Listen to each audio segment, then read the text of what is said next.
Not yet. Almost there. Yes. YouTube live is setting my meeting. Welcome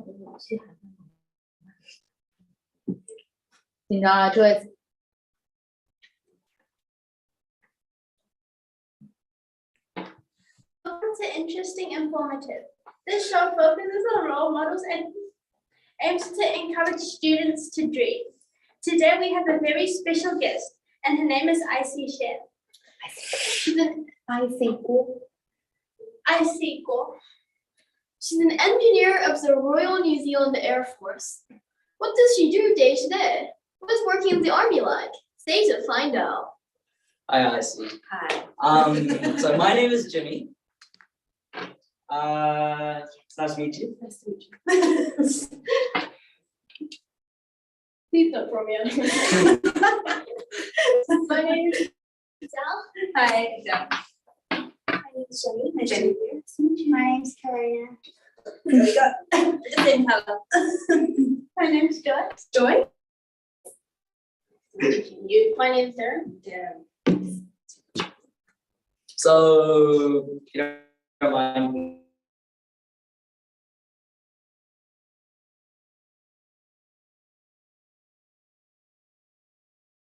Okay.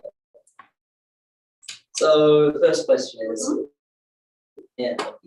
So, because I aligns with what I want to do, work with airplanes, and I found this job.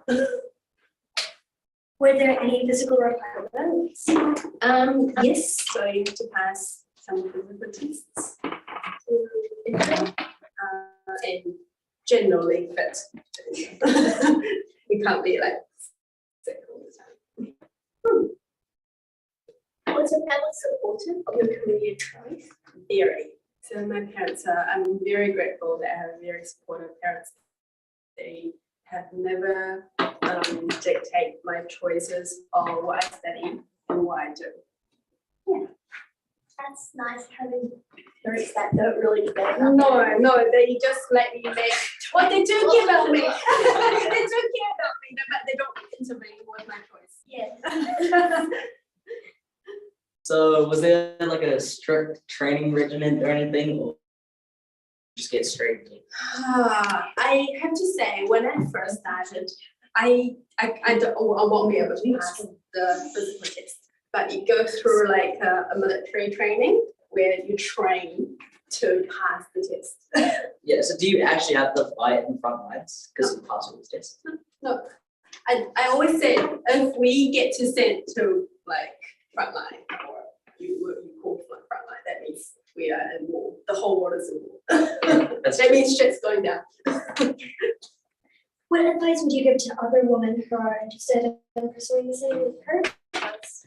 Just do it. Just do it. What's stopping you from doing it? That is the question I want to ask. Because when you think about it, a lot of people are afraid, oh, what if? But if you just do it, there's nothing different. What are some unique challenges you face as a female in the Air Force as it's a male-dominated domain? I don't think I have had any much at all because I came through engineering and our percentage is pretty low. Like out of my class, there's like 60 people in my class. There's 5 females. I've never seen it as like a problem because I like what I'm doing. I'm doing what I'm doing. It's just it's my choice. And I don't see it, if you don't see it as being difficult or anything, I enjoyed it. So it's not really, the only thing I had was when we were doing adventure training, I was the only female and we were living in dormitories.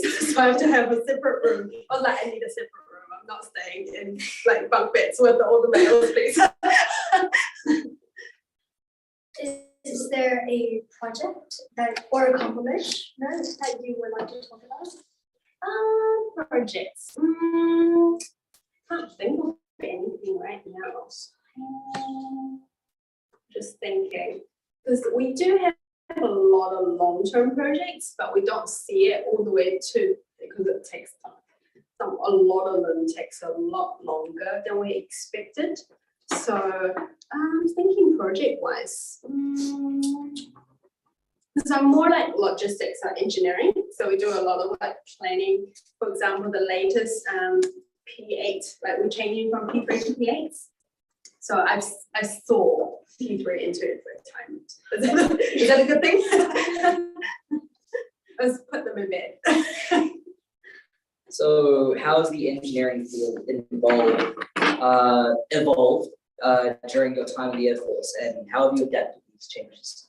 Oh, that's a good question. It's probably a big topic.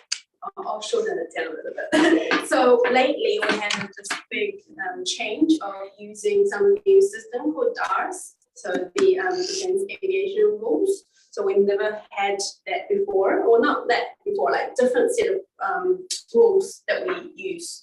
So that whole new thing is we have to basically relearn the rules about aviation, about safety, about airworthiness, about how to operate along with civilian airways and civilian people and civilian rules as well.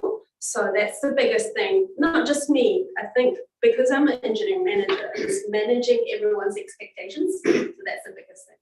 So do you have any hobbies outside of engineering? Heaps. So thank you for asking. Because I always say I work as an engineer in the Air Force full-time, but I am also a celebrant. I'm also an event coordinator and organizer, and I also work for the community. And I also do a lot of things actually for different clubs and basically do around the events management side of things.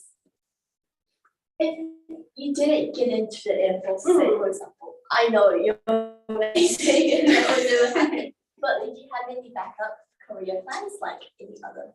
I